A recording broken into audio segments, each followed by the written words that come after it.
'Tis the season, boys. Fall is Nope. coming. But it's not. Fall is coming. It's 100 degrees outside. It has been for the last 5 days. It's never It ending. says Octoberfest, and you're saying 'tis the season in August. The poor man's Arcus. It's Yeah. not poor man's. I had the prior to this. It's actually pronounced Arcus for him. It's for Arcus? everybody else. It's Arcos, right? Arcus? Did I say that? I didn't No, say I he said did. Arcus. Oh, okay, there we go. Right. I Arcus. tried Arcos, didn't care for it, so now I call it Arcus. There we There you go. It wasn't Hayes Right. since he's a senior citizen. Well- we didn't want him to hurt himself. Again, it's because I'm the Jamie's oldest afraid one of. here, which is I love that somehow You Hayes got me gets by thrown like under 2 the months. But Yeah, but I'm still older than you, and you get thrown under the bus for being old all the time. I'm very confused. It's because you have youthful exuberance and Well, this is you're energetic, and Hayes is a crotchety old man. these grays look grandpa. premature. Yeah, I exactly. gotta go take my back pill.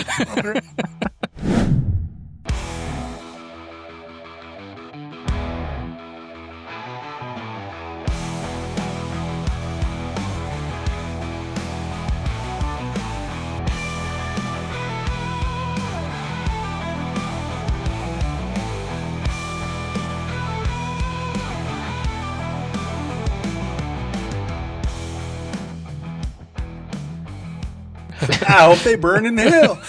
Speaking of burning in hell, welcome back to the Bogey Ball Society podcast. That's exactly right. Welcome back. It's been too long. It has. I feel Right, like a how you whole doing, buddy? lifetime has gone by since I've last been on. So it's good to be back and talking to you boys. I hear Yeah. you've played almost one whole round of golf. Right. Yeah. So actually, I was doing a little stat catch up on the season to kind of do a little check in. Catch up. Yeah, catch up. Matt might be hungry. I don't know. Did you skip your sandwich today? No, I had my one meal. I just had it. It was delicious.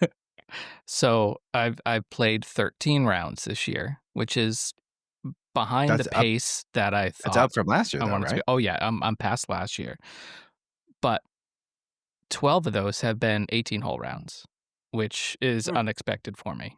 That's good for you, right? Yeah. Yeah. Usually Oh, you yeah. do a bunch of nines. I usually normally, end right? up doing a bunch of nines. Yeah. And to 12, I've played on 12 different courses in those 13 rounds.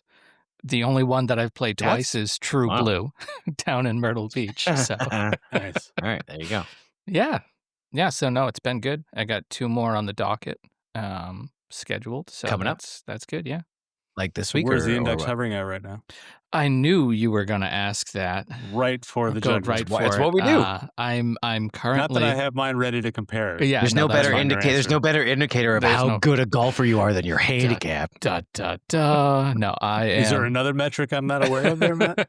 Yeah, absolutely. head how to do you head. feel about yourself when you play golf? Yes, exactly. I My handicap sucks, but I feel very squishy inside. No, it's the I- opposite. My handicap's okay, and I feel like garbage on the I course. just before I gotta Yeah. build up some Oh. courage here. All You right, gotta carry the one. I'm so It's okay. nervous. it's okay. Just say it, buddy. It's like a Band-Aid. Rip it off. 7.6. Oh. That's where I'm at right now. See, that's high Yeah, enough now hold that on. I don't want Hold to be on. a jackass and like Hayes, really celebrate. We just this. No, gotta no, pause so I um, can insert the audio cue. It's not good. Trust me. It's a bad audio cue. No, It's a slide whistle going the wrong direction. Yeah. Yeah. I don't feel bad about it. You got down to where were you to start the season? 6 something? 6-ish. Yeah, 6-3, Yeah. I think. Right. What does it take? Like one round? You're like a Yeah. point over. Yeah. That's the problem. Is like all of my rounds at Myrtle Beach count right now, and like I had Those some were bad not rounds in there. kind to me, yeah. The last round I had, I shot a 4 over 76, and I was pulling up some of the stats for it. And I'm going to try to get it on screen here, but What happened on those holes? against my my 5.0 comparison for everything was positive except for Hey. approach, which was 0. So like But that's the is game's this turning against around against what a do you 5. that's against a 5. Okay. Yep. Okay. We Can got you it. set that to? Can you see? Yeah. Hold it up longer, Brian. Yeah. Sure. Yeah. I'll just take a screen Look grab it and at I'll just it. cover your Just face will be look at your it. yeah, exactly. Yes. I'll just put your lip. I'll like green screen out your lips so it'll just talk to us. Can you set that to be against like scratch or 5 or 10 or like? Yeah. Can you? Oh, okay, you can. Yeah. You can do That's that cool. too. So that's to the anything. Arcos app, right? That's what you're using there. Okay. Are you still using? You're still using Arcos, Yes. but no sensors. But no sensors in the clubs. Or- Correct. I'm gonna And get so mad now if they what is follow it this gauging? podcast and they. The poor man's Arcus. It's Yeah. not poor man's. I had the prior to the subscription. It's actually pronounced legit. Arcus for him. It's for Arcus? everybody else. It's Arcos, right? Arcus? Did I say that? I didn't No, say I his said did. Arcus. that. Okay, there we go. Right. I Arcus. tried Arcos, didn't care for it, so now I call it Arcus. There we There you go. No, yeah. So I had it back in the day before they were on the subscription model. Yeah. And I just have it set to like what's in the bag, but not a specific club. So if I change the driver, it's still just my driver. And But I've is since it moved still to reading off of something? So is it still little screw in on the cap or no? no, I have no sensors on there right now. So the way that it actually the app works is you have your phone in your pocket and it listens for like the hit. Got it. And then at that point it looks for a tag that's close by and will kind of do that. So now it basically just it'll look at my yardages and say, "Oh, you were 153 yards out. That was probably an 8-iron that got hit." So it tags the location right in the app. And then I just finish the hole, take a quick look, at the next tee, and if I have to change a club or two, I do that, but it works for me. I never really got good at well, also it missed so many shots that I never look at it during the round. So then I would have to try to like perfect recall Tiger. Sure. Oh, the 7-iron and then the the wedge.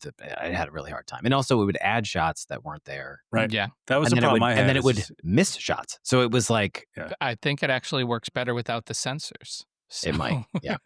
Yeah. Brian comes on and right away pulverizes another sponsorship opportunity, right? Arcus will not be sponsoring Arcus. us. Yeah, That's Arcus. right. Sponsored by Yeah. Arcus. All right, well that's cool. Do you want to track your strokes gain, but you don't want to pay a dime to do it? Thank you, Arcus. So the game's rounded to form. I had a little, the driver's been great. The G440 Max. I'm still last 100 shots. I'm still hitting 64% of fairways. So that's up 14% from last year. That's PGA Tour caliber. Yeah, right there. it's really the thing's point and shoot. I love it. Yeah. I had a little drama with the irons, trying to figure out what to do with the Cobra 3DPs because I really like the forgiveness in the head, but I was just not getting along timing wise with the shaft. What do you have in there? The MMTs, the MMT 105s, 95s or the 105s? 105s, and I don't know. For the record, working just fine for Hayes, but we'll get to that. We can't. It's the exact same shaft I'm gaming. You do know that, right? I'm well aware. What were you gaming before that? It was steel fiber, which I was gaming before, but I think you were in the no. lightweight. It was the Acra. Before that. TZs. Right. What did you have in there? It was the you used the Steel steel fiber 95s. Oh, right, the 95 senior flex, right? Was that what it was? No, the stiff flex. No, so I was coming from the steel fiber 110s. Hayes is not the weakling in this group. No, if you want to call somebody an old man, it's it's guy actually right here. buying what you're selling right now. I got a 78-gram dart, and it's I can go grab one. fantastic. No, something. Although it's been getting better, it could have been me. So I'm not ruling that out. What? I know. I sent a couple swing Not videos possible. to Matt. Maybe we'll throw one up. But I've been working on that there. Hey. No one will It's not throw your up when fault. they watch I your know swing. it's not my fault. It's not your my fault. fault. Hey, look at me, son. It's not your fault. Not your fault. Thanks, Dad. I appreciate that. Don't mess with me, Brian. Not you. Not you. I gotta But go no, belt all so, day. I went wrench. I actually I bought some lead tape off Amazon and threw, I think I was up to 6 grams on each of the club heads, and seems to be working. So Interesting. I do have a buddy, Bryan. Are they just too? So sorry, you're putting lead tape on the 3DPs because the head is feeling too light because the shafts are so stout. Is that what's happening? I'm not really sure what it is, but I just wasn't. Were you able to swing weight at all? Like even just a rough estimate? Yes. So they were actually like in lockstep with the SMS Pros that I was using beforehand, which was really weird that they felt so different to me. So it is something in the shaft profile that I'm either just getting used to or am not or agreeing not. with. Yeah. But I added some weight to try to see if I could just feel the head at the top of the swing a little better, and it seems to be working. I've been hitting some better shots, and the game's coming around from that perspective.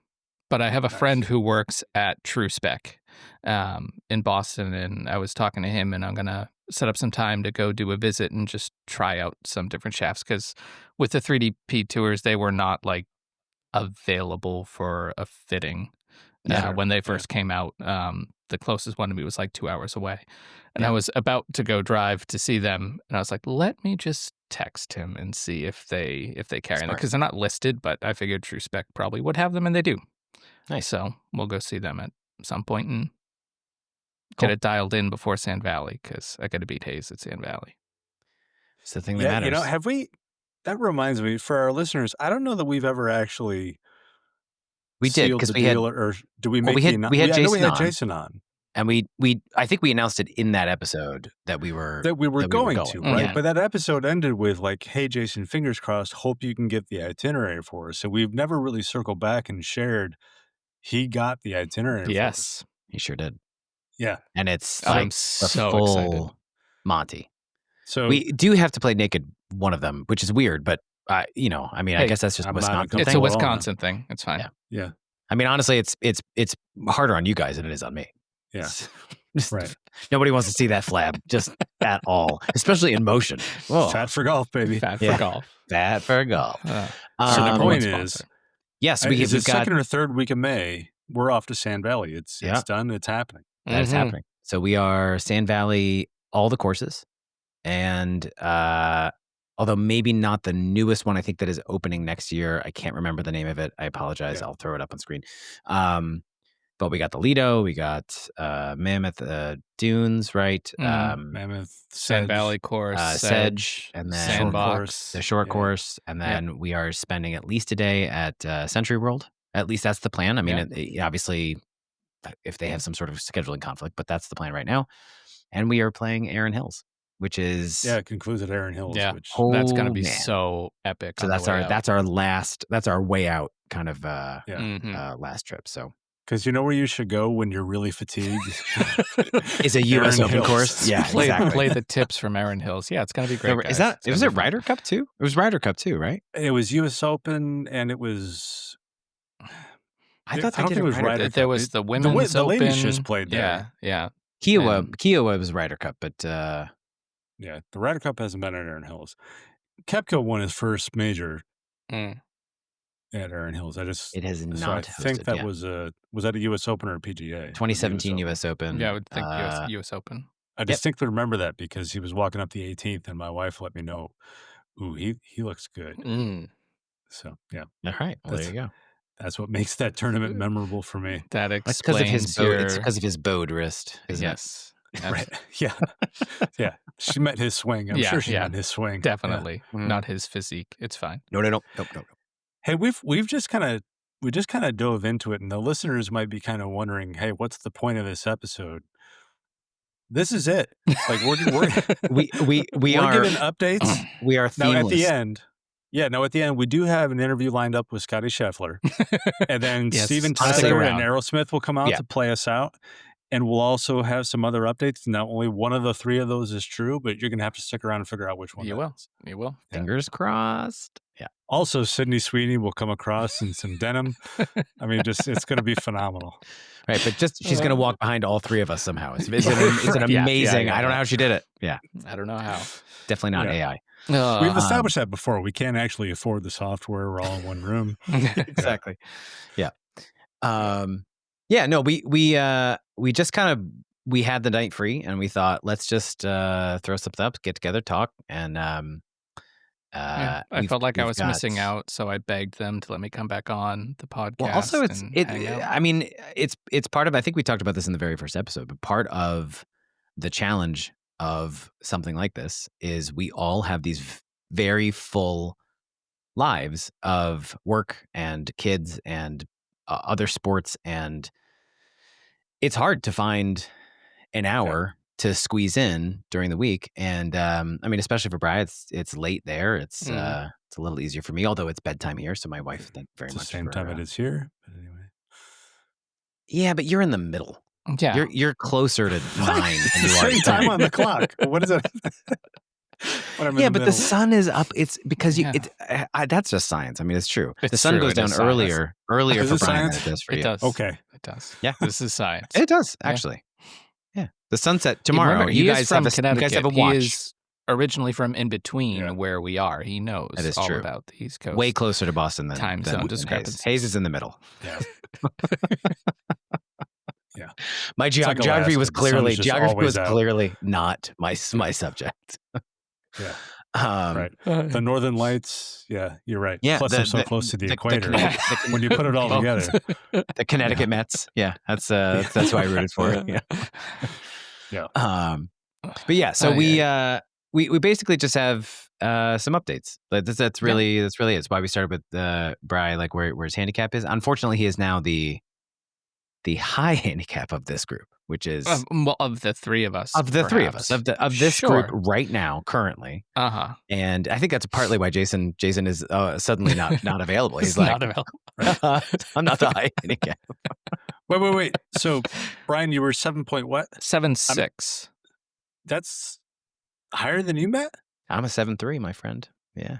My goodness. We got to get a golf clap for that.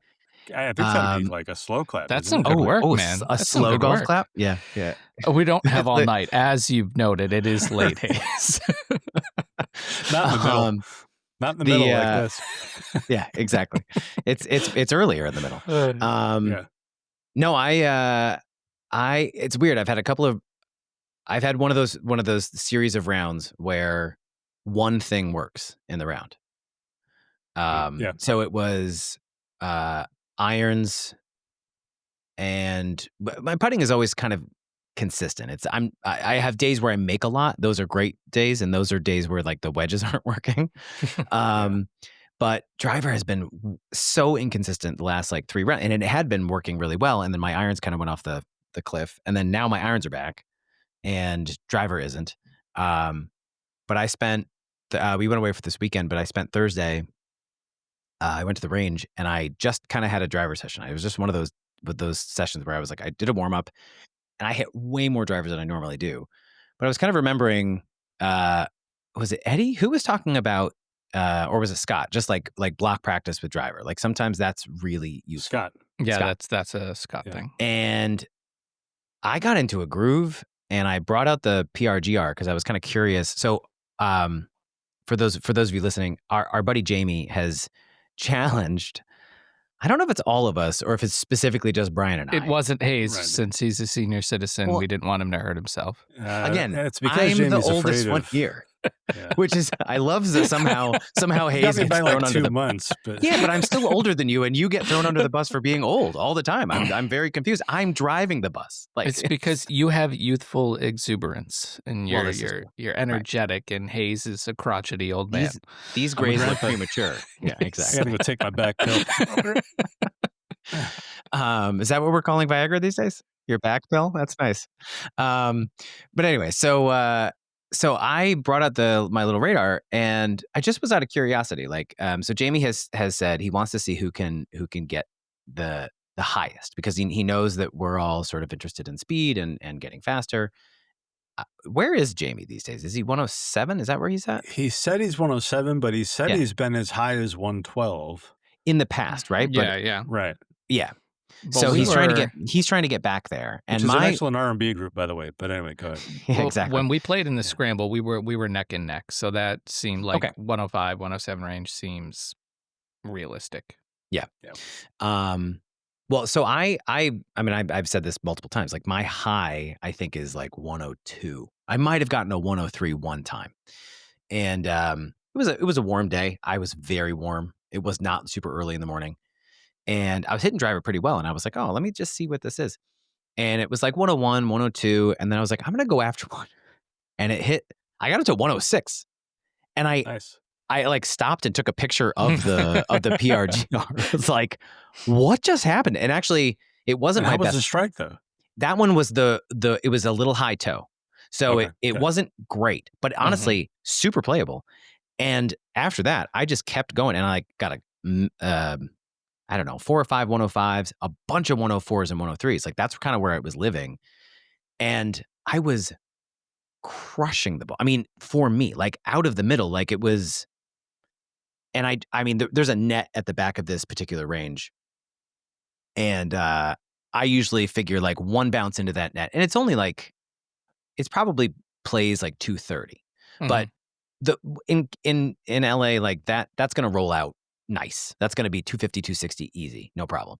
And I was flying it into the net like over and over and over again. And the guy next to me just like at one point turned around and was like, do you always hit it that good? And I was like, no, I don't. And in fact, I need like an affidavit. Thank you for noticing. What happened? I blacked out. It really was, because it was, I mean, to the point where I put driver away and I hit a couple of wedges and I went back to the driver and I did it again. Like, I don't know if I've figured it out, but at least in that day, going after it didn't have a negative effect on the ball flight at all. It actually almost improved it somehow. That's awesome. So I got a tee time on Friday. I'm very excited to get out there, and I don't know that I will go after it quite. I mean, it's funny because it's only. You should try to carry everything, please. Well, I know, right? Well, the funny thing is, like even 106 is not particularly fast, especially even just amongst the three of us. Yeah, but if you're talking about cruising at 102, and now we're adding 4 to that, I mean, but 102 was me going after it. Me going 12 to after 15 it yards was 102. And so a 4 mile an hour increase just in, again, I don't really know what the difference was, except in my head the whole time I was thinking about, because Eddie had said one of the things that when he talked to Bryson on the range in whatever that was, 2018 or 2019, or I think it was right before COVID. So 2019, 2020, something like that. He said, you got to take the limiter off. You have to be able to go after it without fear of consequence. And to be honest, going at it in the net, there are houses across the street. If I shanked one, or if I hit one off this, if I skied one, I might hit a house. That's in the back of my head. But on the range, I was just like, what could go wrong? If I hit it bad, I'll laugh at it, and I'm not going to hurt anybody. And just like awesome. L4, L5, but beyond that, yeah, right, yeah. I haven't been able to walk for 4 days, but it's worth it. Yeah. But I'm hitting the ball so well. That's right. I gotta go take my Viagra. My back hurts.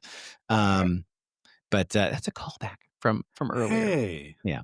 But it was really exciting. And it's, if, and this is always the big if, right? But if irons continue to play the way they're playing, and they have been, Strixons are, they're the easiest iron I've ever hit. I'm stunned at how, especially the like 567, that ZXI 5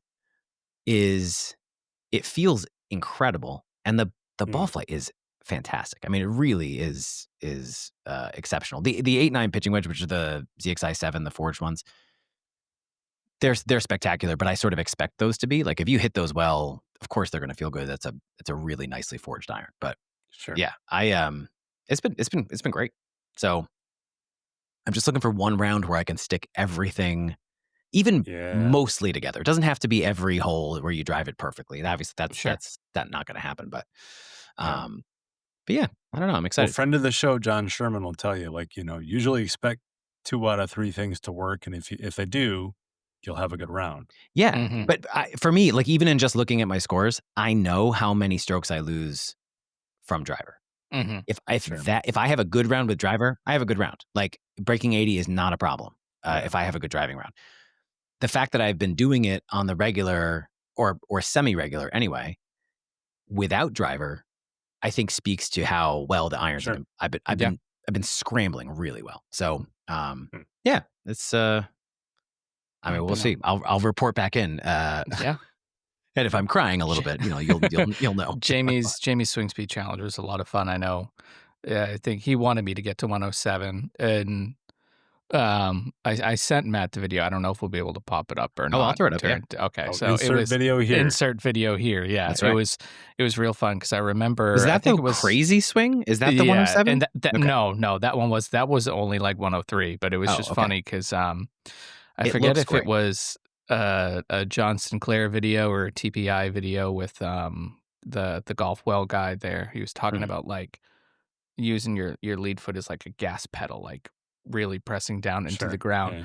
Yeah. And well, you see in the video, I completely do a pirouette, and that wasn't on purpose. That was just like, it ended up taking me around. You looked like Scotty on one of the downhill lines where he has to get out of his own way. That's what it looked like. It was awesome. Well, what was that guy from the Korean tour? I can't remember his name with the crazy swing. Oh, yes. Yeah. He I don't know this guy. Like we'll have to find a video clip that you can throw on it. Yeah. I think Scheffler's finish is great. Is nuts. I mean, this dude was the original. And he's like he's a pro. He was a pro, or he is currently. Yeah. He was or is a pro. Maybe. Okay. Yeah. But actually, he was on Golf like Brandel brought his swing up on Chambly. Yeah. Brought his swing up on Golf Channel and was like, hey, at Impact, he's doing pretty well. Yeah. It's the finish that it's like, good Lord. Well, I love that idea that like it doesn't matter how you finish. It actually doesn't. It's what you're doing at Impact that matters. And I mean, Scheffler's a great example. He looks out of control, but in no way is he out of control in any manner. Well, that was the thing about Jim Furyk. I mean, who described a swing as looked like an octopus falling out of a tree, right? I love it though. But if you catch him at Impact, he's textbook. Yeah. And that's all that matters. Yeah. But so I ended up getting to 107. I think 107.3 was the highest on the Rapsodo, which PRGR, I'm usually a few miles an hour faster. Just the way they read, I guess. But it was good. What I find is that most of my driver swings will be like 105, 106. Yeah. So I already kind of swing with all my might, me being little. The governor's off. I'm usually swinging hard, and I find that I'm just as accurate that way as if I were trying to like feather one in. I feel like I don't know if we had somebody on or if I just now we've been doing this for a while now, so it's a little hard to remember if I heard it here or if I heard it somewhere else. But the idea what did I once say? Yes. Was it great if it was a direct quote from you? Yes. The harder you swing does not necessarily mean the worse it's going to be. Like Sasha. No. It was Sasha? Yeah. Yeah. But that idea that like swinging harder doesn't equate to worse. Although I did have a fun round with a guy who I've never seen anybody swing harder at and every swing was 100. It was what maximum effort. Daredevil or not Daredevil. Deadpool. Thank you. Deadpool. But he also didn't take a practice swing. So he just stood up, teed it up, and then swung as hard and as fast as he could. And after the first tee, I was like mid saying something to one of the other guys, and I thought, well, obviously he's going to take a practice swing. And he after we walked away from the first tee, and he goes, "Hey man, I'm all for being social, but don't talk in the tee box." And I was like, "You didn't take a practice swing. I'm so sorry. I genuinely apologize, but you surprised me by, you're hitting. Oh, okay. Like that's happening." And it wasn't even not a practice swing. It was like no time between when he stood up from teeing the ball. No, he teed it and then he like it was happening. It was kind of incredible. I had a friend in Nebraska who would take his practice swing and then he didn't move to the ball. He would begin his real swing at the same distance from the ball, but then in the downswing reach out for it and hit it. Weird. Yeah, it was very weird, and we all were like, fascinating. It freaked us out every time we saw it.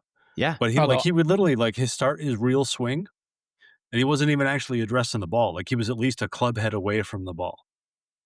That's how I started the year into the simulator because my swing was so messed up. I needed to. It was bad. It was. Right. I'm so glad it was at a simulator and not like at the range. I would have had to return the bucket. There is a clip, and I'm gonna try to throw it up. I hope we don't get in trouble. They are one of my favorite groups. So Saint Andre, they're on YouTube. They're incredible. They do like golf themed sketches. They're like a sketch comedy group.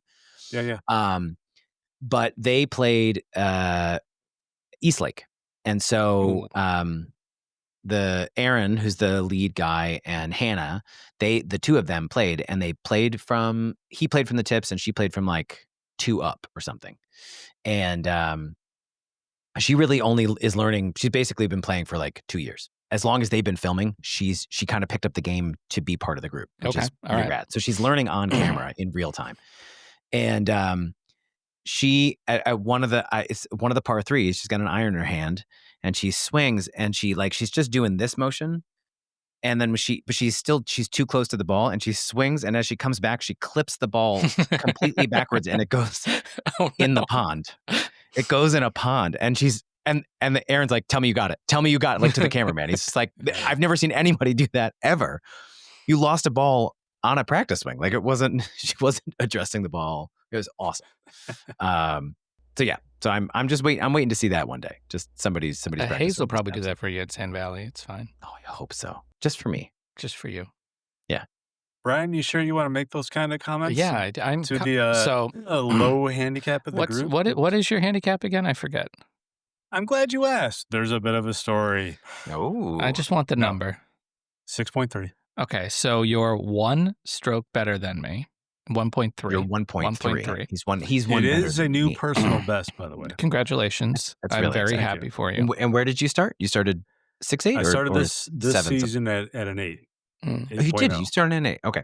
Yeah. The reason why I'm not worried about Sand Valley is I have a traveling handicap.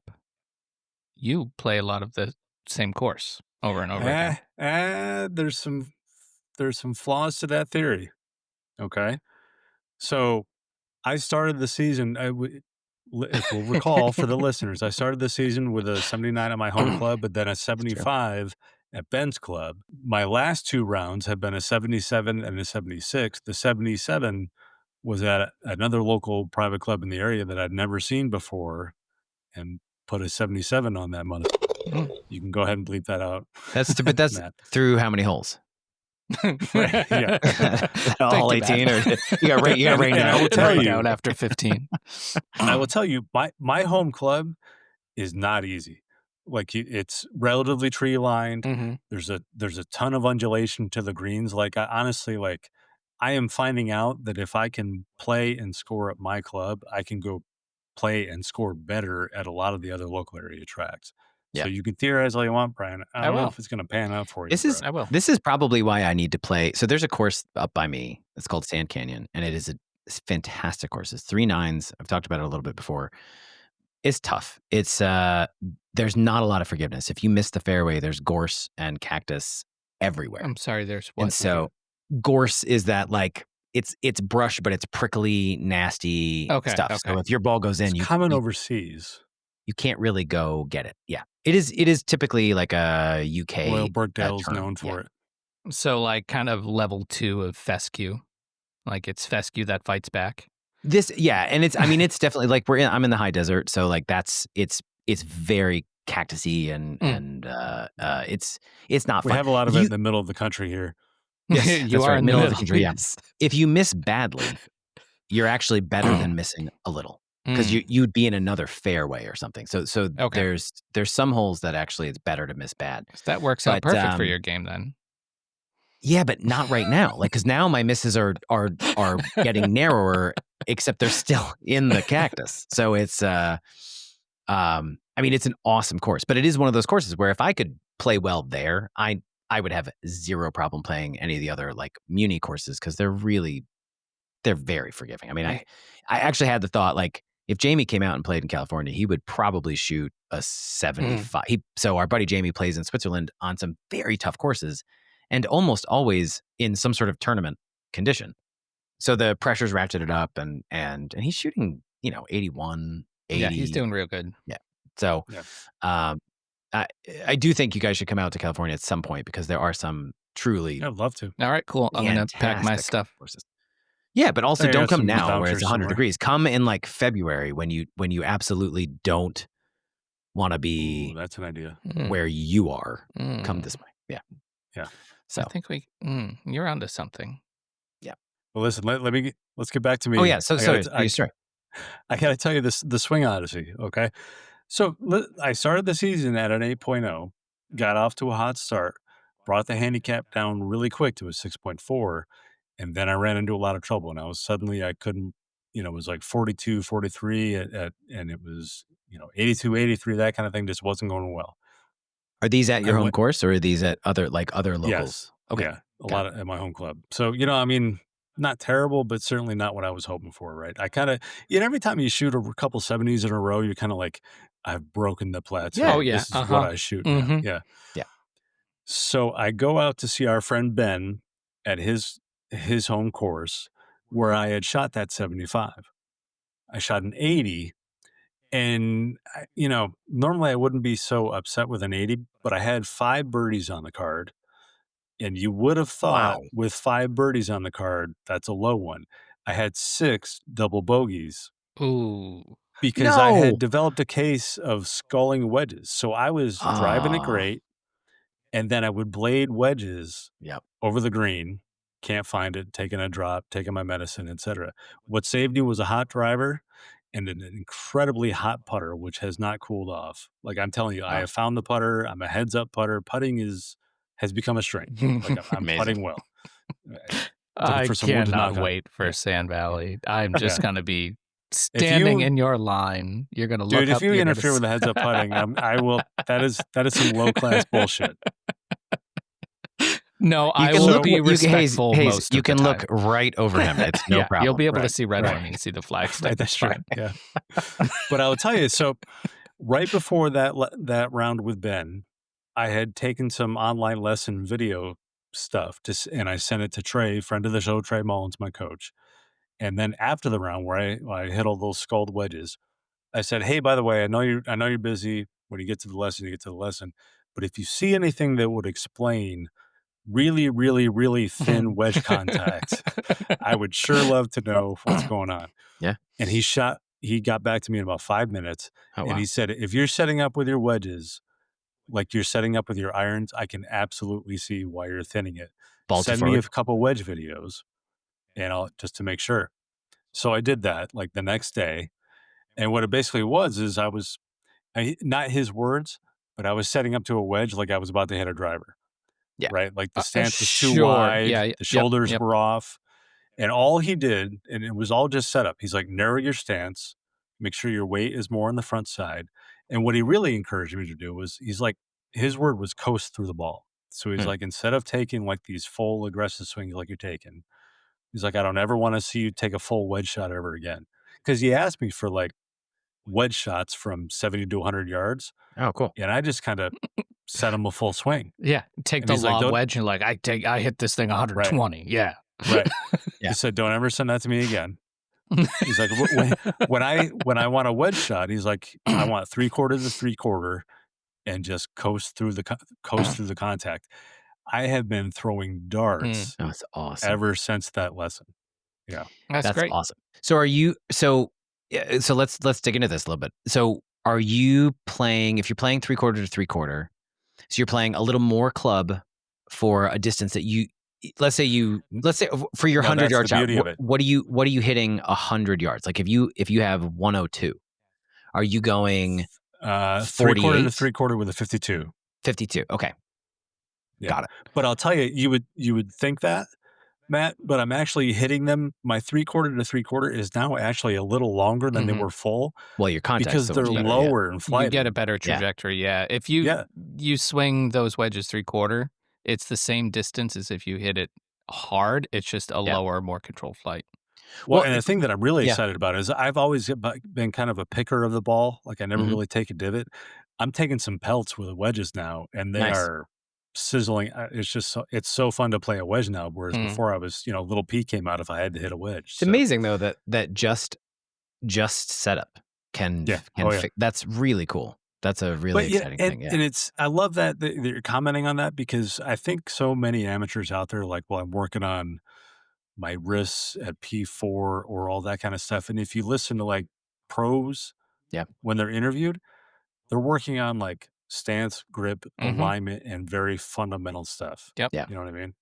Well, I just think, I mean, we could probably talk about Scotty for the rest of time because he's so consistent, but the only thing he's really concerned about with every single shot is his grip. That's it. Yeah. I mean, he's concerned about other things with varying shots, but every shot he's looking at his hands, making sure his grip is exactly where it needs to be because everything else flows from that. And it's, I mean, there's a real lesson there that the best player in the world is still thinking about his grip.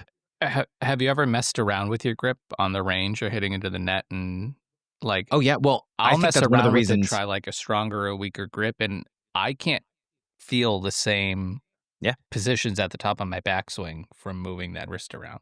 But I think that's one of the reasons why driver was working so well is because I neutralized my right hand. My right hand was getting a little too active on, and I was starting to see this like hooky miss. And somebody that I played with was like, I have the same thing. You have to neutralize your right hand. You have to think. He was like, left hand controls pace or rhythm. Right hand controls what the face is doing. So if you want to see that draw, you're turning that right hand over. If you're keeping it open, you're going to see more of a fade. If you like, and it might not be that simple, but at least for my brain, thinking grip with left hand, right hand's just kind of there to help, has really neutralized that big miss because I'm not trying to do anything. Like I think I was gripping it too hard or something with the right hand and just letting it sort of be there. We've heard people talk about this before, like if you swing one-handed. I mean, Sasha talks about it in the stack program. Like you swing some one-handed, which one is your dominant hand, which one's, and my left hand was definitely my dominant hand, which was really interesting. So, that's super exciting. Yeah. I will say, when are you up next? I don't want to jinx myself. I think the even par / below par round might be in the cards this year.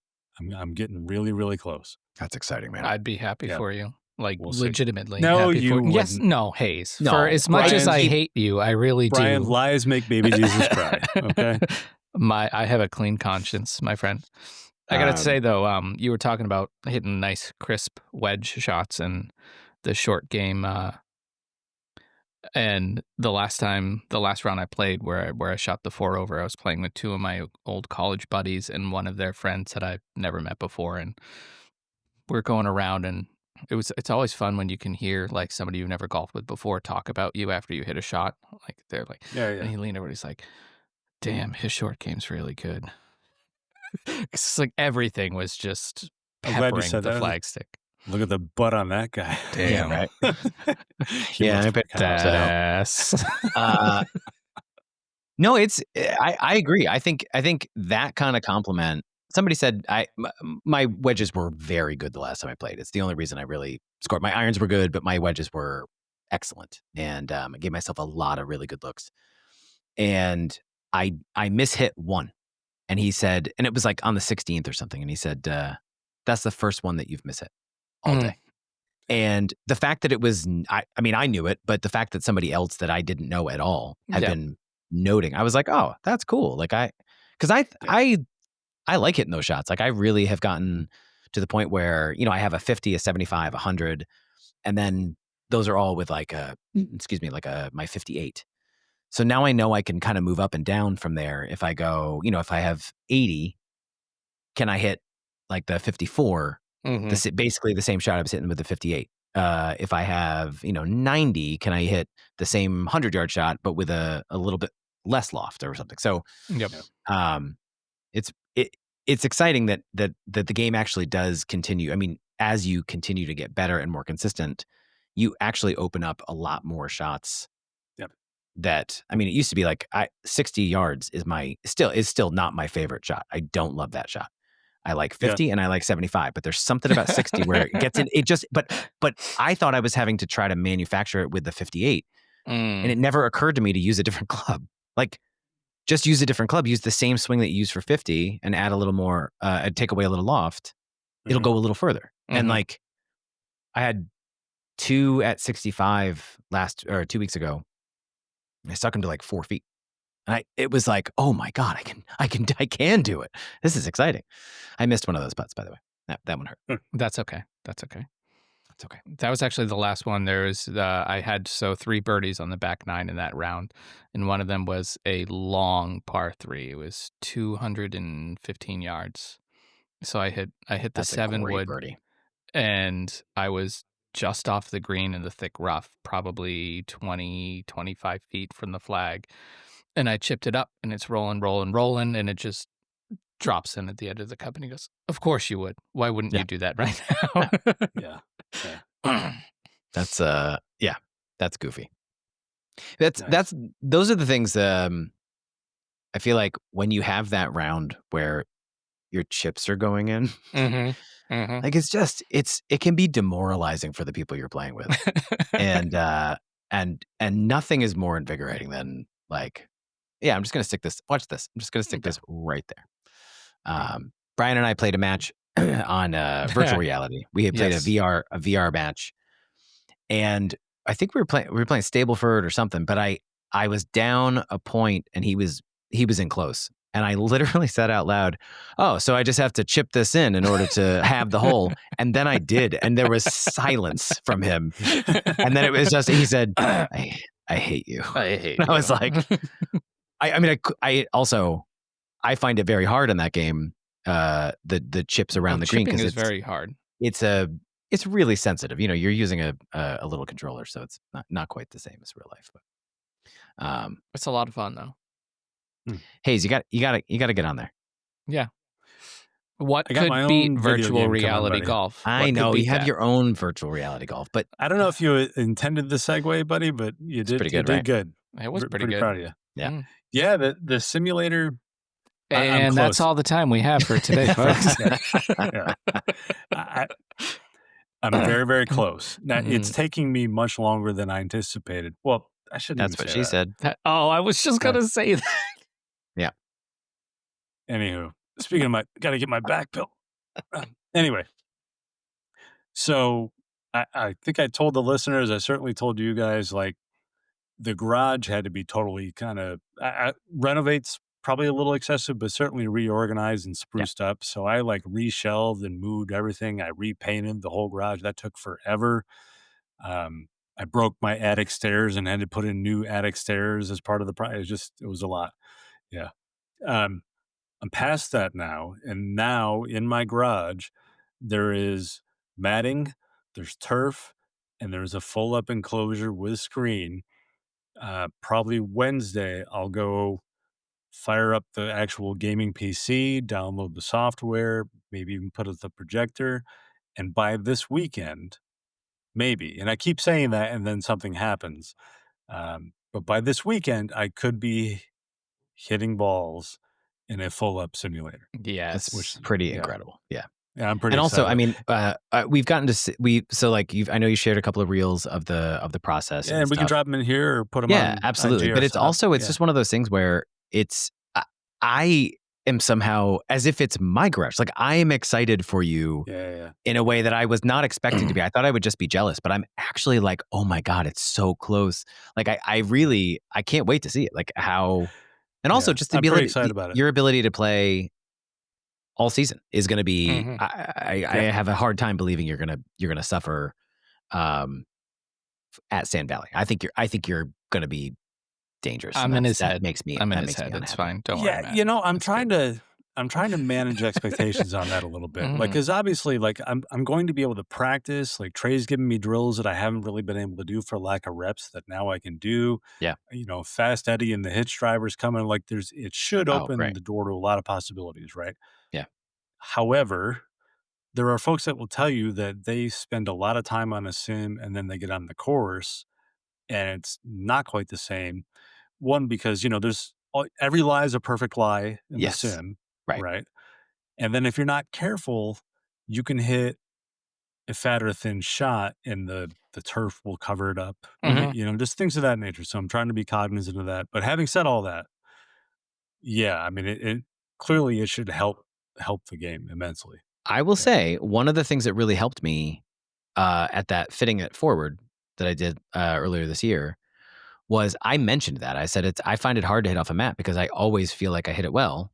And he said, yeah, this is a very common thing. He said, you need to know what you're looking for in your strike.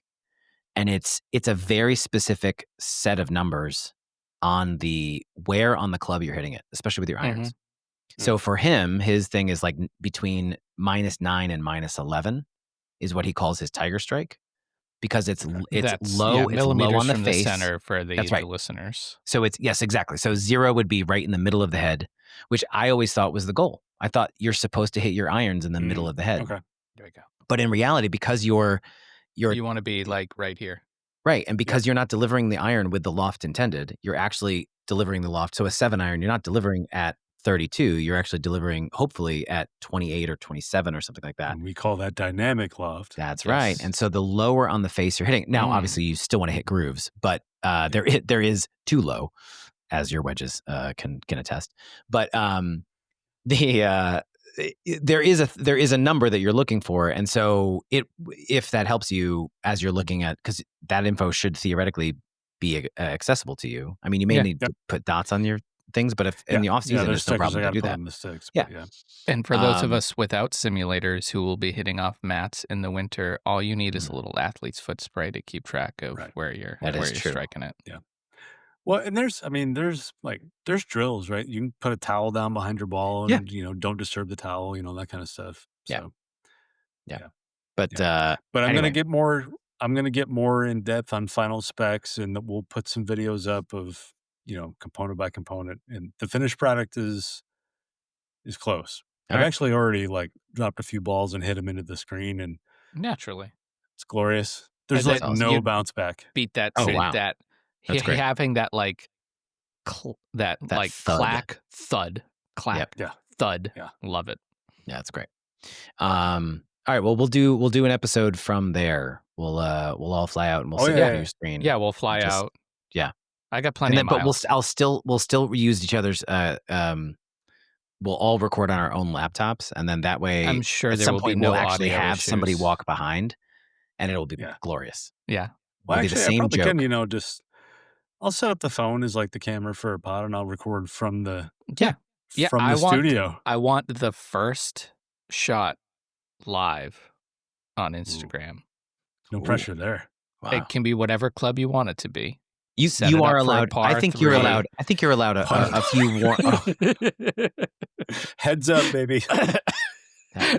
Looking at, you're going to be like this, looking at your screen. But the screen is 6 feet away. Yeah. Hey, I'm telling you, I don't want to turn this into that episode. I'm telling you, to our listeners, heads up putting is legit. Yeah. Heads up. I mean, I said it. I said it in that episode. Think about it. But I'm telling you, if you can commit to it, it's. But even so, and I will just say, if you are placing emphasis on what matters most in the putt.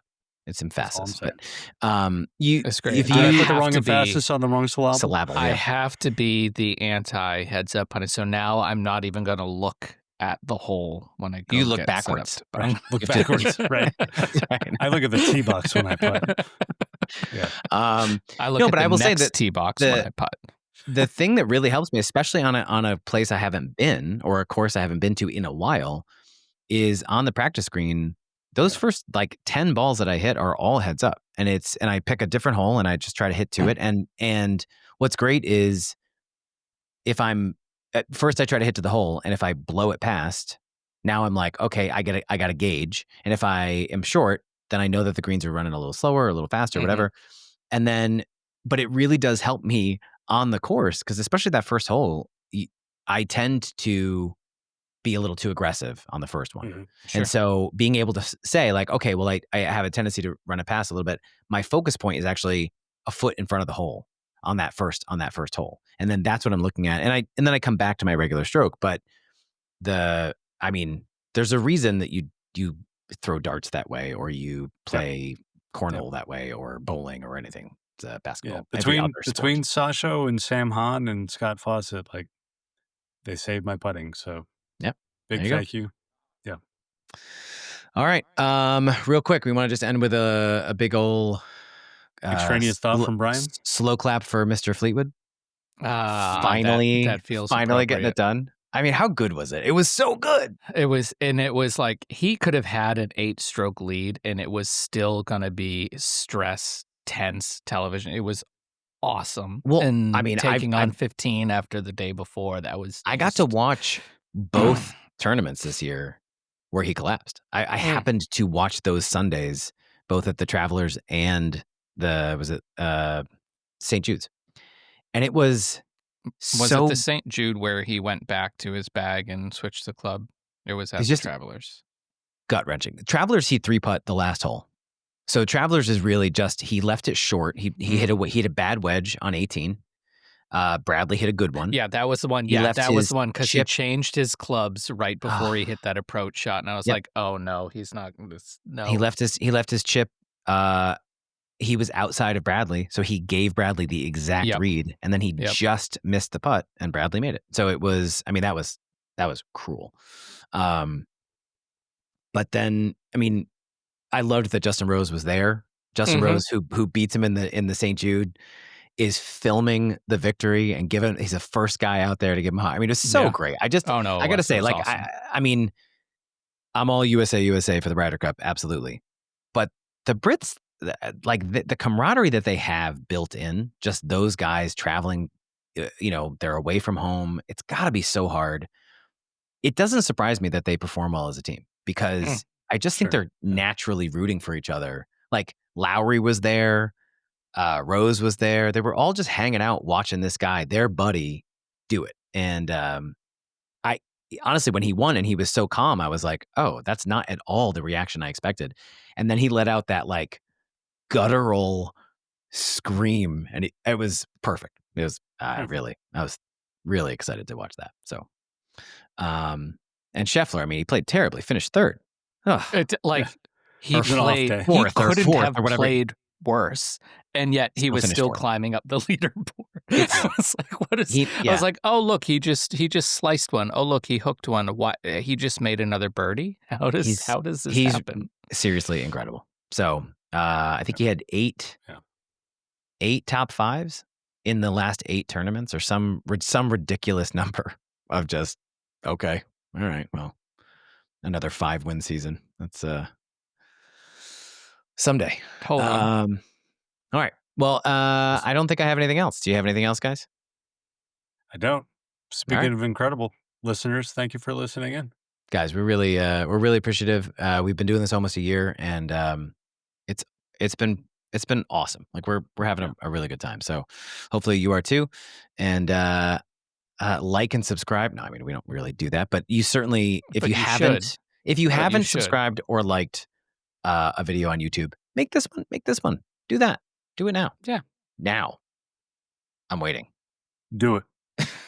Do it. Do it. All right. Do it.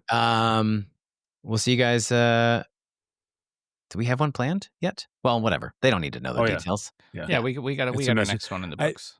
I will say this, and I was leave it at that.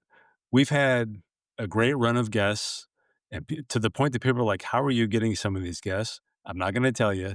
And the hits are going to keep on coming. We got plenty more, some high-profile guests. It's going to be awesome. I'm very excited.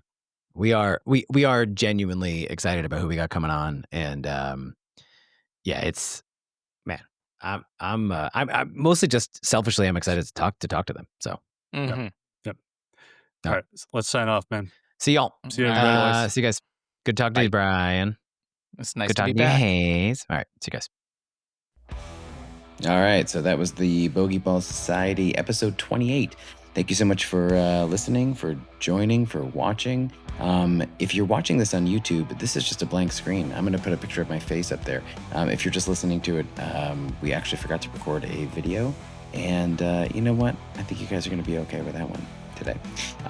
Thank you for listening. As always, email us at bogeyballsociety@gmail.com. If you have any questions, comments, concerns, I mean, really, after listening to this, you probably should have some concerns about us. All right. Well, I hope to talk to you soon, and we'll see you around.